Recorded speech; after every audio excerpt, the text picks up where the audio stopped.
Captain Underpants and the Sensational Saga of Sir Stinks-a-Lot, written by Dave Pilkey and presented by Marina Emerson. My mom. Things to know before you read. This is the 12th epic novel in the Captain Underpants series. In this first book, George and Harold hypnotize Mr. Krupp to be Captain Underpants, and now anytime someone snaps their fingers, he becomes him. And in the 8th novel, Harold and George created doubles of themselves when they went back in time. And in the 11th novel, all the teachers go crazy and are sent to a mental hospital. How? Well, George and Harold, when the teachers see George and Harold and their doubles, they think they're in a dream and do whatever they want. The more you know. There are a few protagonists in this book. George Beard, who is on the left, Captain Underpants, who's in the middle, and Harold Hutchins, who is on the right. George and Harold are the students, and Captain Underpants in the middle is the principal, Mr. Krupp, when he turns into his alter ego, his superhero status. The antagonist in this book is Mr. Meaner. Now, later in the book, he turns into Sir Stinks-a-Lot when he eats an egg salad sandwich with dill pickle relish. Pretty awesome. Summary.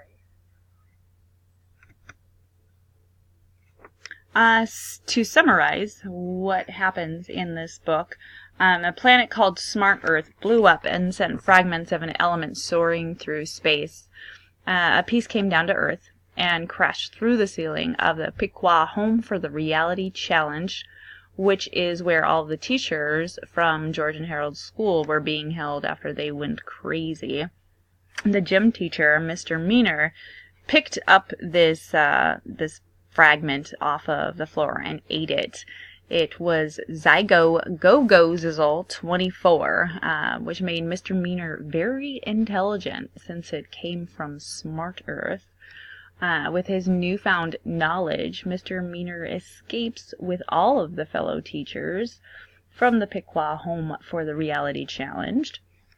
And Mr. Meaner believed that all of their problems were caused by disobedient children. So he set out on a course to develop a powerful mind control potion to subdue the children and make them obedient zombies. He tries out his potion on Yesterday George and Yesterday Harold, which are the versions of George and Harold from the past, and it worked on them. They became model students in the school. He then proceeded to use it on all of the students in the school. However, it only lasts for 24 hours. The teachers had the kids grooming them, and even doing their taxes. They were being mindless slaves. Harold and George went to the school dressed as a figure of authority and told the kids at the school to do random things to the teachers. So they were like drawing on them, cutting their hair, mowing the gardens at their house, and watering their houses. George and Harold went 20 years into the future to see their future selves and get them to come back to the present because they were adults that they could trust. They helped turn Mr. Krupp into Captain Underpants so he could take on Mr. Meaner. Mr. Meaner ended up in jail, ate some egg salad sandwich with dill pickle relish, and then turned into this giant nasty blob who's called Sir Stinks-a-Lot. Sir Stinks-a-Lot absorbed Harold and George and all of their knowledge, and then was able to defeat Captain Underpants and take his super alien juice DNA. George and Harold's pet hamster dactyls were telepathically summoned, and then they brought the ingredients to defeat Sir Stinks-a-Lot, which just so happened to be Diet Coke, Mentos, and Pop Rocks. there was a big explosion, and they were safe. Things went back to normal. So the Captain Underpants series has made the top 10 list for challenged books a couple times. Not this book specifically, but just the series in general, which some reasons are offensive language, it being unsuited for the age group, and violence. This book in particular has mild violence and fight scenes here and there, which I would kind of say is similar to something I would see in like Powerpuff Girls or something like that. You can tell that Dave Pilkey is more liberal. He has some jokes regarding the GOP, grumpy old persons, and Fox News and things in here, which some might not really like. There is some toilet humor in here, not as much as in previous books, but I included some pictures here where he says enjoy a fart sandwich in there, and some other stuff. And there is some mild spelling errors in there, but they're totally intentional because they are when George and Harold are doing their own comic, and it's their writing. So not really anything too major there as far as what's going on in this book.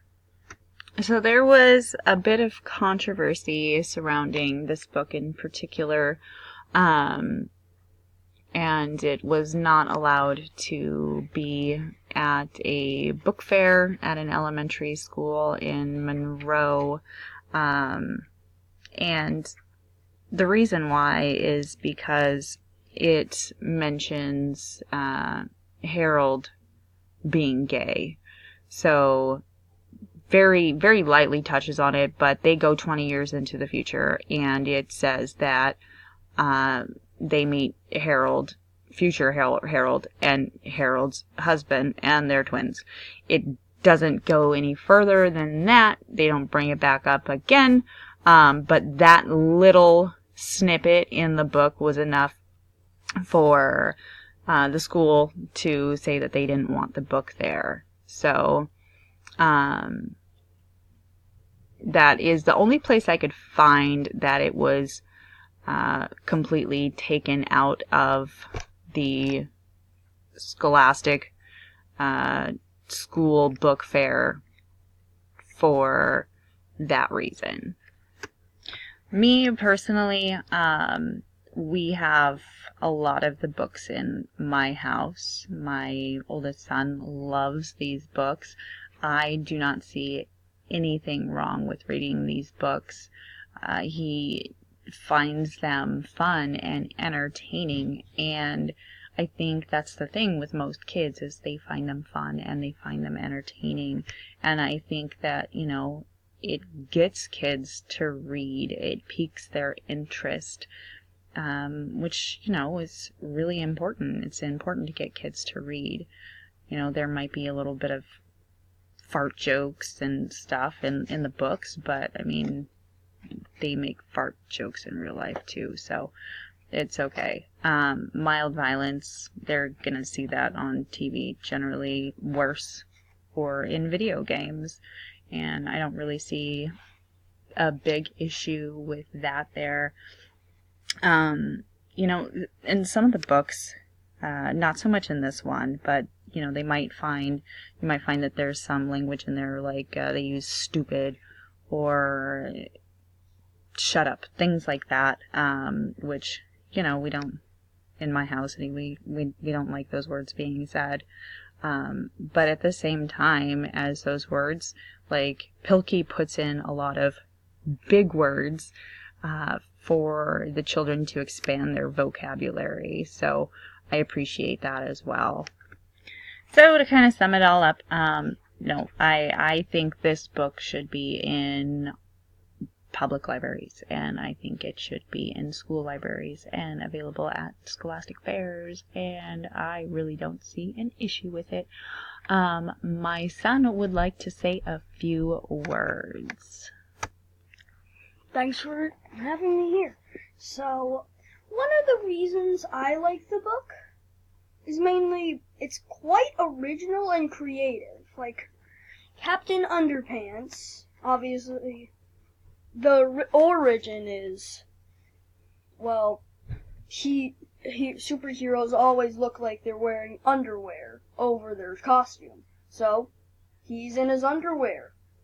That's pretty much the origin of Captain Underpants and how he got the idea, basically. Pilkey. And in this book, they got a lot of creative things, like Zygo, Go-Go, Ziz24, lots of things. Thanks everyone for watching and listening to me ramble. If you have any questions or comments, let me know. Thanks. Bye.